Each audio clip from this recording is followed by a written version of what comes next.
এই hello guys, আসসালামু আলাইকুম। কেমন আছেন সকলে? আশা করি ভালো আছেন। কথা না বাড়িয়ে চলুন মূল ভিডিও শুরু করা যাক।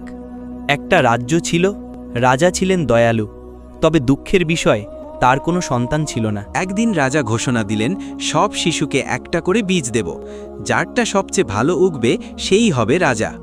সব শিশু ফিরে গেল বীজ নিয়ে, পানি দিল, সার দিল, যত্ন করল, কিন্তু একজন ছিল ভিন্ন, আজিজ। আজিজ অনেক চেষ্টা করেও গাছ তুলতে পারল না। শেষ দিন সে রাজদরবারে এলো খালি হাতে। রাজা জিজ্ঞেস করলেন, তোমার গাছ কোথায়? আজিজ বলল, হুজুর, আমি সত্যি বলছি, কিছুই হয়নি। সবাই হাসল, মজা করল, কিন্তু রাজা উঠে দাঁড়িয়ে বললেন, এই ছেলেই হবে ভবিষ্যতের রাজা। সবাই চমকে উঠল।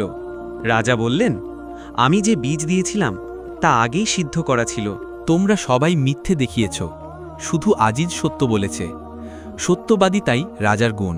ইসলামে বলা আছে, তোমরা সত্যবাদীদের সঙ্গ গ্রহণ করো। সূরা তাওবা 119 নম্বর আয়াত। এই পৃথিবীতে সত্য বলা কঠিন, তবুও যারা বলে আল্লাহ তাদের সবচেয়ে ভালোবাসেন। এই ছিল আজিজের গল্প, একজন সত্যবাদী ছোট ছেলের রাজার আসনে বসার ইতিহাস। তুমি কি আজিজের মতো সাহসী হতে পারবে? তবে আজ থেকেই শুরু হোক সত্যের পথে হাঁটা। যারা এখনও আমার পেজটিকে ফলো করেননি, তারা আমার পেজটিকে ফলো করে আমাদের পাশে থাকুন। ভিডিওটি ভালো লাগলে অবশ্যই একটি লাইক দিবেন। ধন্যবাদ।